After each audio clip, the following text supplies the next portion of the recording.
Gas बहुत बनती है, गैस क्या होता है? देखिए गैस ना it's not very simple thing. मतलब क्या है कि गैस एक तरह की गैस बनना पेट में हवा बनती है, फूल जाता है पेट, तो एक तो वो गैस हुआ. और एक गैस की अनुभूति, एक तरह की फीलिंग होती है. सो गैस इज नॉट ओनली कि भाई गैस बन रहा है. कई बार गैस होता कम है और उसकी सेंसेशन ज्यादा होती है. सो बोथ हम लोगों को लगता है कि चलिए गैस बन गया हम लोगों को, बट डजंट मीन कि हम लोगों को गैस ही बना है. बहुत कुछ, जैसे हम लोग पानी पीते हैं ऊपर से, if you drink from a bottle तो वो काफी हवा अंदर जाती है. उसको बोलते हैं aerophagia. So when you consume that much extra air, अब वो एक्स्ट्रा एयर आपके पेट में जा रही है तो वो जम रहा है. That is also gas. अब पेट में खाना फर्मेंट हो रहा है, किसी ने खाया, वो हजम ठीक से नहीं हुआ, बैक्टीरिया से फर्मेंट हुआ, तो वो भी गैस है. बट ऐसे भी हैं पेशेंट्स, और काफ़ी मैक्सिमम पेशेंट्स ऐसे होते हैं जहाँ पर वो लोग गैस इतनी बन नहीं रही है, उनको फीलिंग हो रही है कि उनको गैस है और पेट में टाइटनेस आ गई है. उसको उनको लगता है अरे बहुत टाइट हो गया पेट, जो हम लोग बोलते हैं ब्लोटिंग हो रही है. यस, तो ब्लोटिंग वहीं से आती है. ओके. तो हम लोगों का एक मसल्स होती है वो टाइट हो जाती है, एंड वो हम लोगों को एक तरह का सेंसेशन देती है कि नहीं अभी गैस की फीलिंग आ रही है. बट वो होता नहीं है. वो होता नहीं है. कुछ में होता है, कुछ में नहीं होता है. वही काम हम लोग का डिफरेंशिएट करना होता है कि भाई किसको एक्चुअली गैस बन रही है और किसको एक्चुअली गैस की एक फीलिंग हो रही है. जो सिम्टम्स दोनों के सेम है, हाँ, बट वो हो क्या रहा है वो समझना. तो ये जो आप बोल रहे हो गैस की फीलिंग होती है, ब्लोटिंग होती है, हम उसको गैस समझ लेते हैं और दवाई लेना शुरू कर देते हैं. तो एक तो आपने बोला पानी इस तरह से पीते हैं, तो साथ में ऐसा और भी कुछ चीजें हैं जो हम करते हैं जिसकी वजह से ज्यादा होती है ब्लोटिंग और गैस वाली फीलिंग? एक्सरसाइज कम करें तो होगी, वॉकिंग कम करें, मूवमेंट कम हो तो होगी. तो जो बेचारे स्ट्रोक के होते हैं, जो लोग मूव नहीं कर पाते हैं, जो लोग बेडरिडन है, उनको गैस ज़्यादा होती है. Because movement increases gut motility. Movement जो इंटेस्टाइन की मूवमेंट होती है वो मूवमेंट से बढ़ती है. ऑफ कोर्स ऊपर से मैंने बताया पानी पीना. फिर सर्टन फूड्स, अगर आपको किसी फूड से एलर्जी है, इंटॉलरेंस है, बहुत कॉमन है milk lactose intolerant. So lot of people जिनको दूध से प्रॉब्लम है, मतलब उनकी एक एंजाइम होती है बॉडी में जो धीरे धीरे कम हो जाती है शरीर में. And this is there is, मतलब इसको लेके बहुत बातें, कंट्रोवर्सी बहुत कुछ होती है. पर देखिए फैक्ट है पूरे, इफ यू सी द जो पशु योनि है उसमें इंसान एक ऐसा जानवर है जो बड़े होने तक दूध पीता है.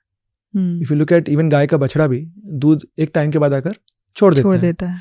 तो हम लोगों की बॉडी में एक तरह का क्लॉक होता है, बहुत लोगों में, सब में नहीं होता है, क्लॉक होता है जो धीरे धीरे एक हार्मोन को, एक एंजाइम होती है लैक्टेज, उसको धीरे धीरे कम कर देता है. सो इनफैक्ट इसमें बहुत कुछ है, बट वेस्टर्न पॉपुलेशन में ज़्यादा है. इंडियन पॉपुलेशन में भी क्या है कि नॉर्थ और साउथ में डिवाइड है. नॉर्थ में हजम करने की क्षमता थोड़ी ज़्यादा है दूध को, तो इवन एजेड में भी हम लोग देखेंगे कि दूध उनको पच रहा है. बट जो लोग साउथ इंडिया में जो लोग ज़्यादा रहते हैं, उन लोगों का देखा गया है, उस डेटा में देखा गया है कि भाई उन लोगों की एंजाइम की मात्रा कम होती है. So almost if you see 70% at some age वो लोग लैक्टेज एंजाइम कम हो जाती है उनमें. तो इसका कोई रीज़न है? देखिए इंडिया में बहुत north south divided depend on dietary habits, क्योंकि हम लोगों के डाइटरी चेंजेस बहुत हैं. जैसे राइस बेस्ड जो कंट्री प्लेसेस हैं, जैसे ईस्टर्न एंड सदर्न इंडिया, वहाँ पर कुछ बीमारियां ज़्यादा होती हैं, कुछ बीमारियां कम होती हैं. और नॉर्दर्न पार्ट्स में जहाँ पर दूध का कंजम्पशन ज़्यादा है, जहाँ पर व्हीट कंजम्पशन ज़्यादा है, वहाँ पर एक कुछ बीमारियां ज़्यादा होती हैं. Gluten allergy, coeliac sprue north में ज़्यादा है because they are more exposed. अपने इधर साउथ में, ईस्ट में कम है, बहुत कम है. So this is a big difference that we see. When I was in Bombay, मैं देखता था कि सीलियाक फिर भी मिलता था हम लोगों को, नॉर्दर्न कंट्री से जो आते थे वहाँ से मिलता था. मैं सपोज कैलकाटा में अब हूँ, I don't see so much of gluten, coeliac sprue and gluten allergy नहीं मिलता मुझे. So this difference is there in this country as well. तो India is very varied in its. जैसे हम लोग, तो बट आप जिस हिसाब से बोल रहे हो, आप जिस स्टेट में रहते हो, जिस एरिया में रहते हो, उस पर बहुत डिपेंड करता है कि you are more prone to one kind of diseases. जब ये इतनी कॉमन सी चीज़ है, छोटी सी बात है, समझ में आ रही है, तो उसको ज़्यादा अवेयरनेस क्यों नहीं है कि मतलब सिर्फ इतना बोल दिया था moderation is the key, but what moderation? इसको इस तरह से कोई क्यों नहीं समझाता है कि ये प्रॉब्लम साउथ में कम होती है, ये प्रॉब्लम नॉर्थ में कम होती है, दोनों मिक्स कर ले तो बेस्ट हो जाएगा यार. नहीं, see there are so many things to worry about. ऐसे तो मतलब एंड नहीं है. See coeliac sprue, gluten allergy तो एक पॉइंट है, एक स्मॉल पार्ट है. अब देखिए हमने फैटी लिवर की बात की, तो फैटी लिवर भी इंपॉर्टेंट है, हार्ट डिजीज इंपॉर्टेंट है. तो आदमी अगर सोचने जाए तो कितनी चीज़ें हैं. तो अब क्या होता है कि अब जैसे आप किसी से मेरे पास आएंगे तो मुझे अगर बताएंगे कि ये सिम्टम्स हैं, then I can guide you कि हाँ भाई ये एक प्रॉब्लम है जिसके लिए ये समस्या हो सकती है. पर देखिए इन जनरल हम लोग प्रिवेंटिव मेडिसिन को लेकर बहुत कम अवेयर हैं. हम लोग कुआं तब खोदते जब प्यास लगती है. तो that is the main problem. ये प्रिवेंटिव मेडिसिन जो है बहुत फ़र्क पड़ता है. और इसमें एक बहुत इंटरेस्टिंग बात है.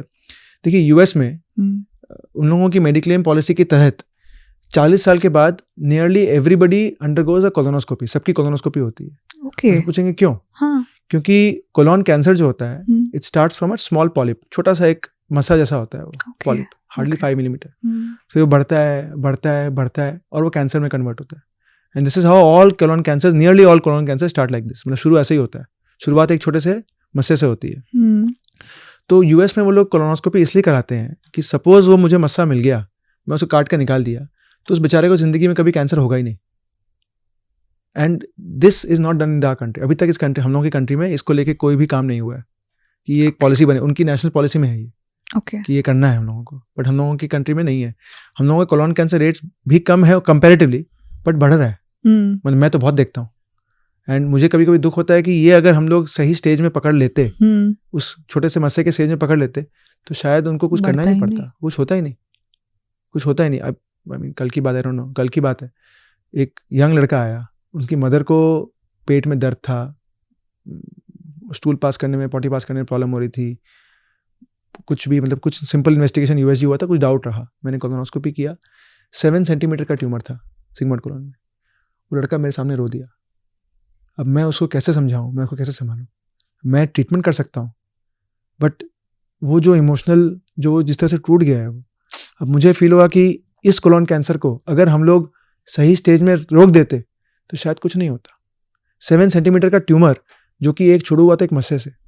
तो ये हम लोगों का प्रॉब्लम क्या है कि we are not very keen, हम लोग बहुत ज़्यादा अवेयर नहीं है प्रिवेंटिव मेडिसिन को लेकर। हम लोग सोचते हैं कि जब होगा तब देखेंगे, पर मेन जो अपने आप को बचा के रखना है, और देखिए बीमारियां you can always deal with it, मतलब हो सकता है, सब ट्रीटमेंट बहुत अच्छे हो गए, बट फैक्ट है कि सही समय पर अगर हम लोग उसको रोक लेना तो झमेला हो ही नहीं, ना खर्चा हो, ना तकलीफ हो, ना फैमिली में कोई प्रॉब्लम हो, सब बच जाएगा। बट इट इज़ ओनली थोड़ा सा अवेयरनेस अपने को ज़रूरी है कि अपने को सही टाइम पे सही स्टेप लेना है।